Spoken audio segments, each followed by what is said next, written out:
How's it going, everyone? I decided to be relevant today, and that's why we're doing a tier list. Most people do tier lists on like food or normal stuff. I'm doing it on the Scott the Woz original cast of characters, Scott Wozniak Cinematic Universe. It's gonna be sick. So we got this tier list here I made in Photoshop, and we have all the main characters. Probably. I haven't watched every video. I probably missed one. I'm sorry. I'll also like to make a rule before we start. There are YouTuber cameos in his videos. I don't know if you can count Jay Schlatt as in the Scott the Woz Cinematic Universe. You really can't beat it, Scott. You really fucking can't beat the game. But I'm not. But if they're a main character in a story, or they have a role, then I'll let them in at a price. So we're just gonna start right away with the main guy, Mr. Scott Wozniak himself. This is a very interesting one because he technically is every single character. He's the mastermind behind every single character. He's the writer, and his sense of humor is absolutely amazing. I love his character. Yeah, he's just a great character in this universe. But unfortunately, he owns Sonic Jam, so we're gonna have to put him in E tier. No, not really. F tier. Alright, moving on. We'll be putting this first rule into effect with Mr. Relax-a-Lax over here, who also plays I don't know if he has the cloaked guy from It's Awesome Baby. The cloaked guy is one of the greatest antagonists in any media, really. His antagonistic presence is absolutely amazing. It really feels like you're Batman.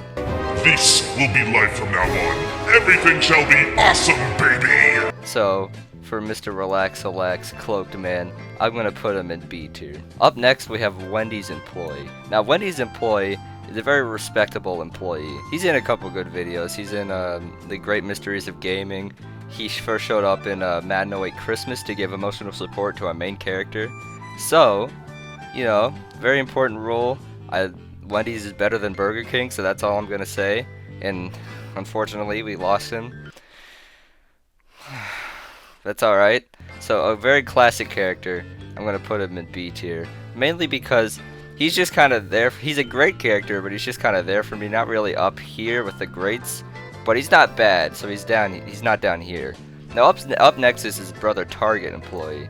A Target Employee. We haven't seen much of him, but so far with this tragic backstory of his brother dying on Halloween with a pumpkin and a Wii, it helps me connect with his character more. So Target Employee would be a lot higher, but unfortunately we haven't seen enough from him, so I'm gonna put him in C tier. Now here we have a classic.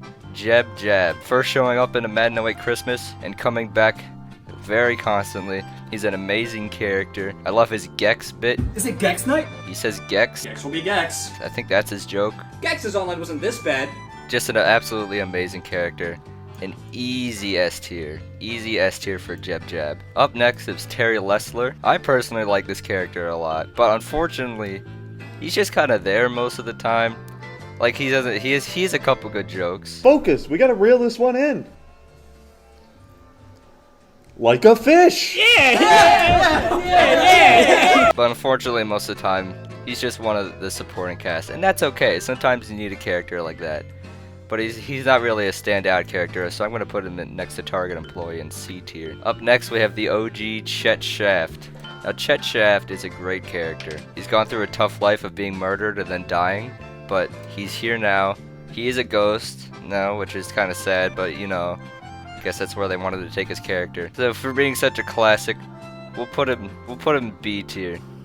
I think he's above these two, but that's about it. I'm gonna be honest, I don't know who this is. I think he was a police member in Madden 08 Christmas, and then he also showed up in the jury. I don't even know his name. He just exists, and he makes me angry. That's an E tier from me. Speaking of being angry, we have this guy. I don't really know his name, but in the RPG episode, Scott the Woz refers to him as a white guy. That's all I really need to know. His bit is basically just being angry. It's September. And mad at everyone, and that's, you know, that could be funny. I don't really know his name. That's about it. He goes in C tier. A somewhat new character, but he was foreshadowed in a Madden 08 Christmas. We have Dr. Geriatrics, the therapist in Dark Agent of Nintendo. I think he's a great character. You know, his interactions are quite humorous. So you've barely played this game, and yet you hate it this much? No, I hate it way more than this much. You can't form an opinion on a game you've barely played. It's unethical. That's why we have HR. So I should play 10 hours of a game I already know I don't like just to have an opinion on it? Well, if you don't like it, don't play it. But how would I know I don't like it if I don't play it? Well, just stop doing stuff. That's all I've got to say about geriatrics. I think Mr. Geriatrics gets an A tier from me. Up next we have Eliza Lutz. She's only been one episode so far, The Trial, but in that episode she was a great antagonistic force. You know, really getting the team to worry there for a minute. I think she's a great character. I would like to see more from her in the future. Huh. But again, she's only shown up in one episode, and I want someone to be in D tier, so that's it. Up next we have Officer Steel Wool. He's a good character. He's been in a couple episodes. He doesn't have a lot of lines, but he's a good antagonist. Not really up here, but he's pretty good. C tier. And finally, I probably missed some characters. I do not care. We have Rex Mose, one of my personal favorite characters. Just an absolute amazing comedy genius. A true believer in the term loud equals funny. What the f? And that's perfect for me. So that's an easy S tier along with Jeb Jeb. And there we go, the official Scott the Woz character tier list. If you disagree, that's completely fine. You're allowed to have a wrong opinion, but you know, let me know down in the area. Also, I heard Twitch is in need of a new PogChamp emote. I understand they're in a rough spot. Don't worry, I got you covered. Ladies and gentlemen, I'd like to introduce you to the Scott the Woz Pog, which will be replacing Pog in 2021. Now this Pog is a very good Pog, because not only is there this version, and if you're not into that, we got this one, and this one. So there's a lot of usability with this meme, with this new Pog, and I will be expecting to see it everywhere. That's it. Go away.